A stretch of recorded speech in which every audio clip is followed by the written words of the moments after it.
안녕하세요. 스스로 삶의 주인이 되다의 주인입니다. 이번 시간은 나는 무엇에 재미있어 하는가에 대해 이야기해 보도록 하겠습니다. 우리는 재미있어 하는 거에 시간 가는 줄을 모릅니다. 밥 먹을 시간까지 잊을 정도니 얼마나 재미있습니까? 스마트폰 게임을 할 때 바로 그렇습니다. 그렇게도 열심히 재밌게 했던 게임이 어느 날 실증이 납니다. 왜 그럴까요? 쾌락만이 있기 때문입니다. 달리기를 하거나 수영을 할 때 운동을 하면 어떻습니까? 처음엔 몸에 고통이 찾아옵니다. 점차 익숙해지고 어느 순간 되면 몸이 가볍고 상쾌해집니다. 또한 하고 나면 신체도 튼튼해져 건강도 좋아집니다. 재미있어지면 매일 꾸준히 하게 되는 거죠. 내가 하는 일 또한 그렇습니다. 재미가 없으니 지루하고 하루가 힘들고 퇴근 시간만 바라보며 무의미한 시간을 보냅니다. 그래서 내가 좋아하는 일, 재미있어 하는 일을 하면 어떻게 될까요? 고통도 이겨내며 재미있으니 시간도 금방 흘러갑니다. 일의 능률도 오르고 재미도 있는데 돈도 버는 거죠.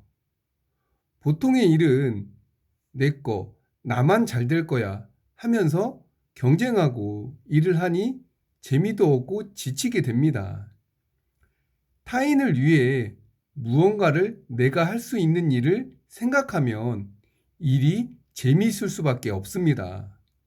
어떻게 하면 남을 행복하게 해줄 수 있을까를 생각한다면 아이디어가 샘솟는 거죠.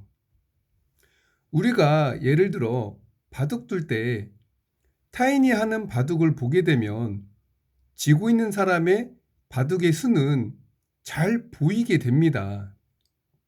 몇 수를 옆에서 훈수를 두며 보게 되는 거죠.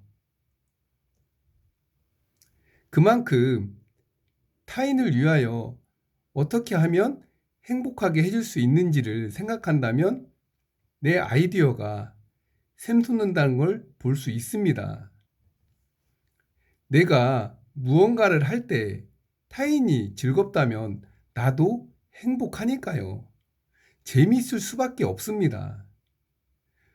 오늘 타인을 위해 무엇을 난 할 수 있을까를 생각해 보시기 바랍니다.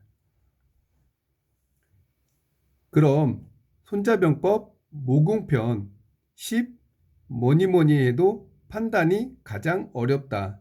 시작하겠습니다. 고지승유오 지가 이전여 불가 이전자승. 그러므로 승리를 예상할 수 있는 5가지 조건이 있다.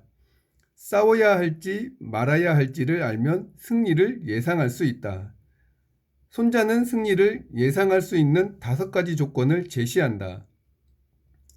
승리를 예상한다고 했지 승리할 수 있다고 말하지 않았다.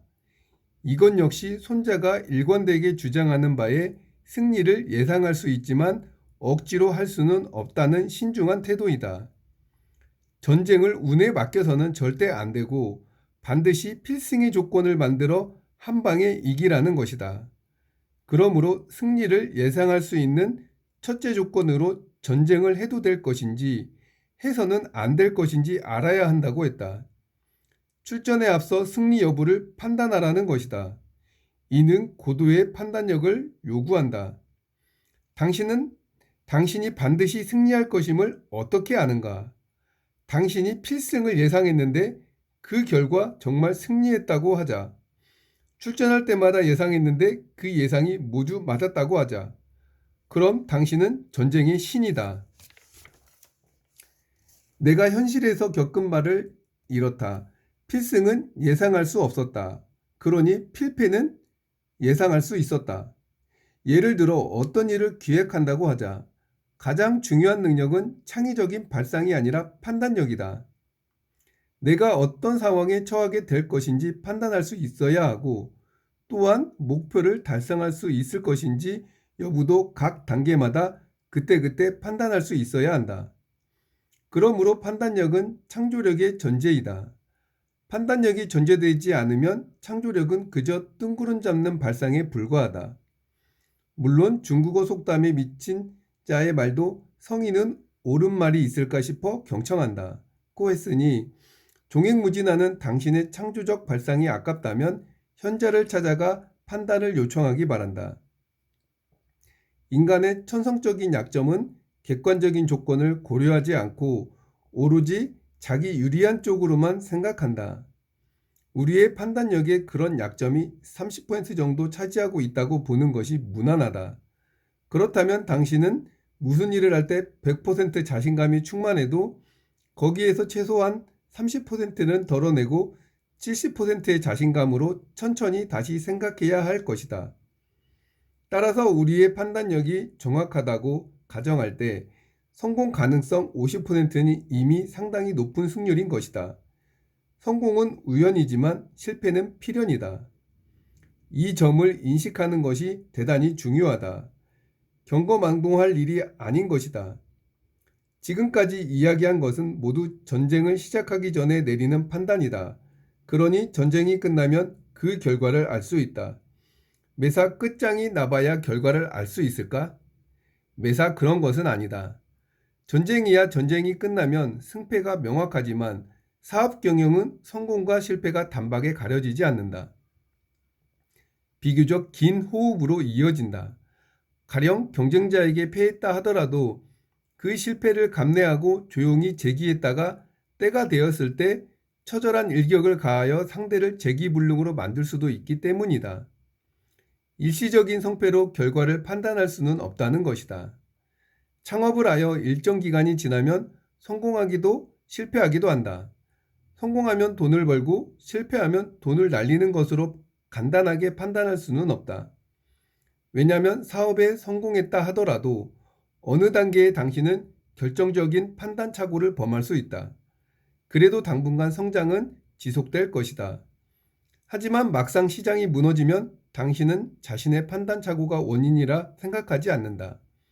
그저 속편하게 상품의 라이프 사이클이 다 되었다며 자의하고 말 것이다. 그러니 이 세상에서 무엇이 가장 어렵겠는가? 전쟁뿐 아니라 매사의 판단이 가장 중요하고 어려운 법이다. 창의적인 발상보다 더 중요한 것이 실은 판단력이다. 우리는 매 인생을 판단을 해야 합니다.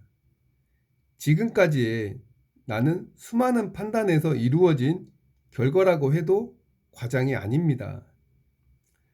어떻게 해야 좋은 판단을 내릴 수 있을까요? 그 누구도 완벽한 판단을 할 수는 없습니다. 좋은 판단을 내리기 위해 확률을 높여가는 거죠. 거기에는 수많은 경험도 있을 수 있지만 나의 생각의 사유에서 나온다고 볼 수 있습니다.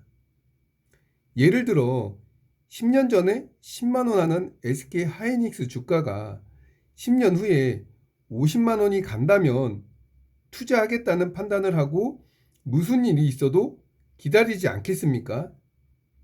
그러면 그 50만 원이 된다는 판단은 어떻게 나오나요? 그것이 미래를 예측할 수 있는 통찰의 힘입니다. 미래 시장에 반도체가 강할 것이며 앞으로 AI, 로봇이 필요한 세상이 열릴 것이라는 흐름을 읽을 수 있어야 한다는 것이죠. 그것이 바로 생각할 수 있는 힘에서 나옵니다.